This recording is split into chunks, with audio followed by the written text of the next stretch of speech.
Welcome and good morning to Mike Ferry TV. It is the week of Monday, January 11th. It is almost hard to believe that last year is finally done, finished, ended. Good night, Louise. And guess what this year is going to bring? Same as last year. We probably are going to have pretty much a duplicate. I guess the only difference between 2021 and 2020 is the fact that we are going to have finally adapted to some of the things that we have to live with today. And that's the name of the game. One of the questions I'm asked almost every day, and has been since really probably mid-November of last year, is what's going to happen in 2021. I produced a little video called the Fireside Chat at the request of my company. We did it at my house here in Las Vegas. And all I did was give you some of the thoughts that I think are going to take place. It's probably worth your listening to that, even though a little portion of today, will be from that particular video that I did. So here's my predictions for 2021 for all of you that are going to remain participating and active in the real estate business throughout this year. Because if you do participate, remain active, you're going to succeed. There's no question about it.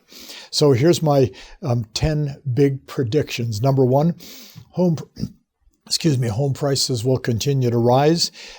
It's simply the law of supply and demand. You know, the demand is up here, the supply is down here. Anytime you have that type of situation, basic economics say prices will increase. Number two, inventory challenges will continue, period.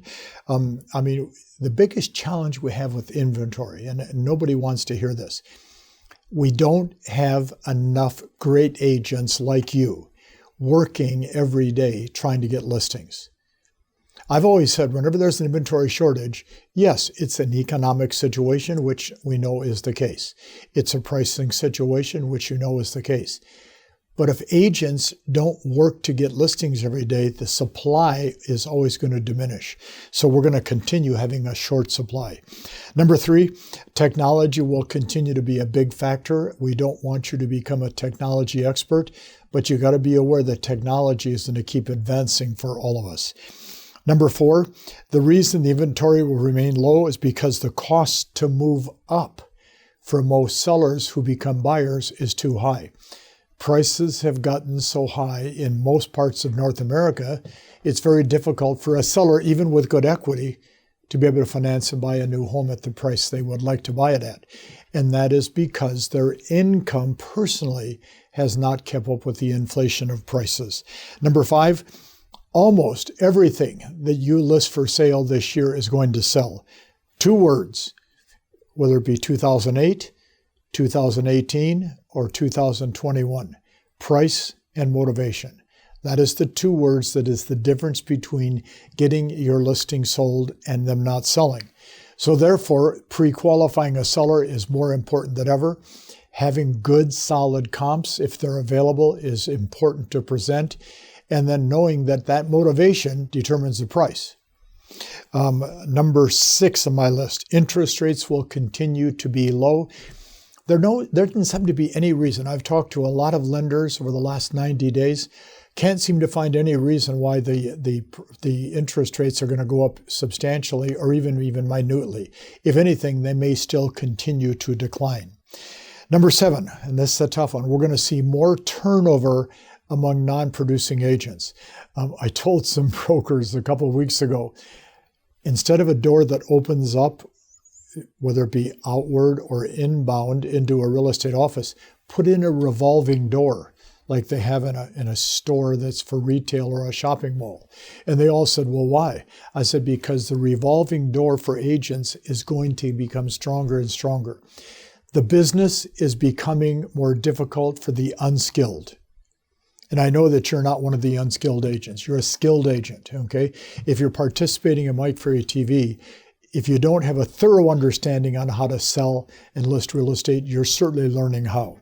But the turnover among agents is going to increase at a much faster pace. The number of transactions, number 8 done nationwide, which was very strong last year, should continue. I don't think we'll see a major increase or decrease in transactions. The only question is, how many do you want to have for yourself? And do you have a plan to make that happen, a business plan to make it happen? Number 9, the number of teams in the industry will increase. It's been growing leaps and bounds, as you know, for the last 4 or 5 years. A lot of agents are wondering, should I have a team? Should I not have a team? Send me an email if you have a question about teams, and I'll try to respond right away for you on that one. And number 10, the gaps between the producers and non-producers is going to get wider than it's ever been before. Okay, 60s, 70s, 80s, even into the late 90s, we could pretty much look at real estate and say we have 15 to 20% top producers. We have 15 to 20% brand new licensees and those that are not making it. A big group in the middle called middle income producers, good, solid real estate salespeople doing 4, 6, 10, 12 transactions a year. Here's the problem we have in 2020-21. The middle group is disappearing or shrinking. So today we have 15, 20% superstars who've expanded their business dramatically, and then we have the rest. We just don't want you to be part of the rest. Okay?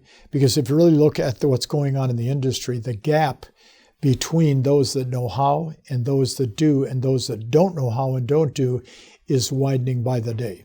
The name of the game is still 100% work to get listings. Number 2, work your database. Number 3, commit to a minimum of 2 hours of solid prospecting, just the suggest sold per day. And for goodness sakes, learn your scripts, learn your listing presentation, learn the answers to the objections, and get out and go to work. Talk to you next Monday. Thanks for today.